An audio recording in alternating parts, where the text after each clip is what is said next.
mean, at least I'm getting through it. Right. You're 100% better off doing a soul steal and continuing Yes. than bothering to stop. Yeah. Yeah. Or like reset. I just want to get away from that as soon as possible. Sure. I mean, the thing is, like, you'll always need to be on guard, like, until you're doing like 17-minute runs. Like, it's okay to waste a few seconds here. And like, it's always a good idea to sort of, especially as you're doing these PBs where like you may need hearts or like, you know, some backup strats and stuff like that. Like, good idea to know where like the big hearts are on the way. Yes. Back from the clock and also from clock to Olrox, because you want a clock for the library, and you'll also want a clock for the imp room. And like that means you may need to deviate a little bit to grab a few more hearts here and there. One heart I was questioning was the one right before Doppel 10. Oh, it's the like second big heart? Yeah, it's like one shield dash away. Yeah, there's no, I mean, I think that's fine. That's fine. Because like, if you're not like, you're going to want to drop that when you're going for sub 8 clocks at first, because like every second counts. Yeah, I've noticed like every time sub 8 I've watched, it's very tight. Like, yeah, I mean, like once you get, it's funny because like the clock rush is like strangely restrictive, and then also quite liberating. Once you realize or once you get your timing down tight enough where like you can get there with like 10 seconds to spare or something, you know, you can farm hearts in the clock that way if you need. Like I'm pretty you got in there at like I actually blew a clock, an early clock by accident on the way down. Oh yeah, I remember that. So I had maybe 15 or 20 seconds to spare, and screen transitions and stuff don't count against you for the clock timer, so you can go in and out of that room as many times as you want.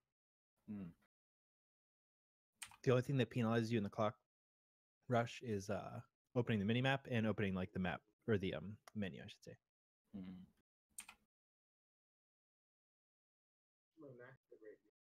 3,000. I mean, that's what I run. I said that like so long ago. I have no idea what it is. That's a good. It's just like the rate at which it encodes your stream, which just like results in like higher resolution cap, I guess. Depends on your connection. Yeah. If your connection like fluctuates at all, I think, you know, like 25 should be fine. I'd do 25, 56. 25, 56? Kappa. Oh, mine's 4,500. I don't even know what that means. That's pretty high. That's like professional streamer quality, I think. I have no idea like what I used to set that number. So you could have just like done a Google search and they might have like had tiers to it or something. That was like, probably what I did. That one seems nice.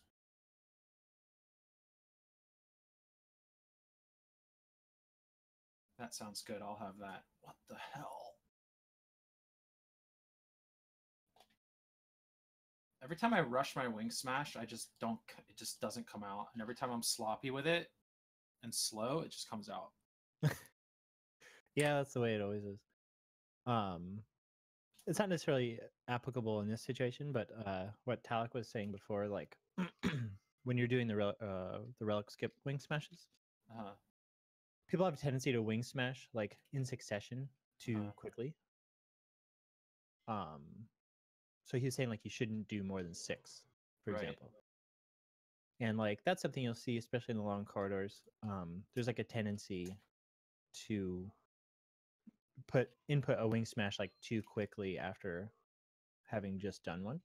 Right. And all you do is just waste more mana. Doesn't necessarily make it any faster. So that's something to be aware of in the long hallways. Doesn't really have anything to do here, but I mean, my whole game plan as of recently has been just mana bar confirms. Like that's it. That's the only way I know how to wing smash is just watch my mana go down.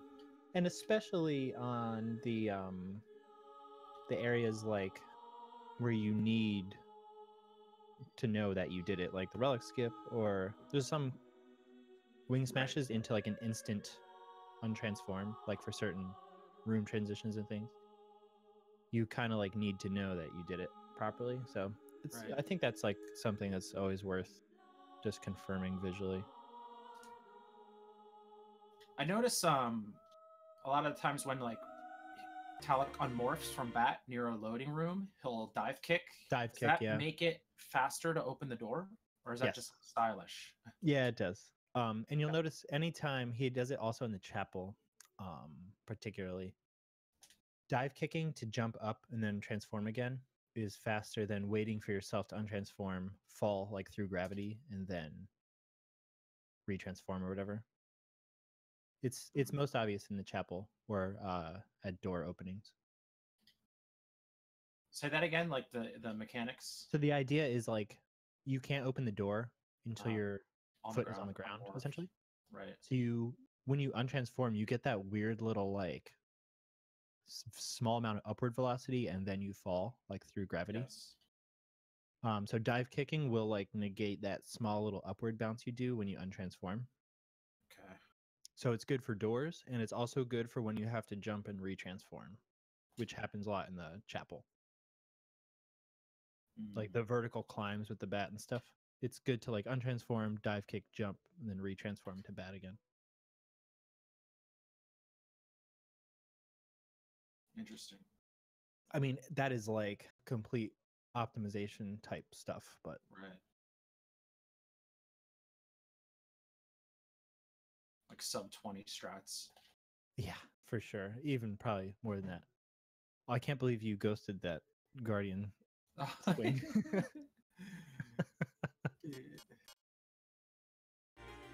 Turkey safety strats. Also, in some runs, like I've gotten to this point and just dip into the save room to grab that full heal. Like no shame and stuff like that, because it's what, maybe a 5-second deviation. Yeah. Because if you go into this fight with less than like 80, it's so fucking or scary. 89 health, it's ridiculous. You're just gonna get one hit KO'd. So it's like it's sad. It's less time loss to equip a potion and use it, or turkey or something, than just going in the save room. So like one thing I wonder, like when I get out of the save room and I'm a bat and I'm going to the elevator. Yeah. How do you fucking get in there like perfectly?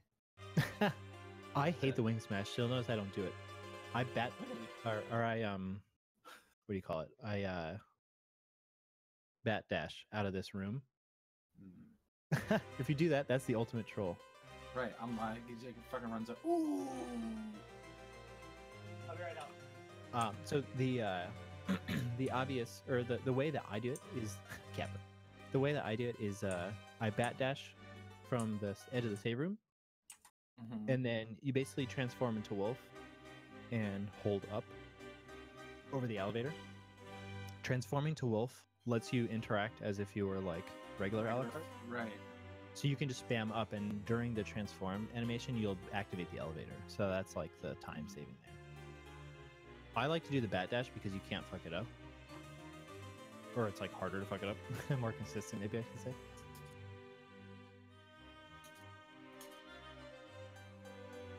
But it's up to you. I mean, I think the time difference is quite small. So I chose the more consistent strategy. Well, for now, I'm just going to freaking run up there and jump in like a total moron. Yeah, I mean, there's no problem with that. I mean, if you think about the time difference between the strategies, it must be a second or less, you know. And you've got like minutes to save, so I wouldn't worry too much about it. Yes, so much time. Those are like stylish things. I think the bat dash is like a totally fine, easy strat to work on. Yeah, I need to get there and do what you said. And like, you know, I think you asked about this earlier too, like the loading hallways and stuff. Like, what's the difference from bat dash versus just shield dashing or buffalo star dashing? Small.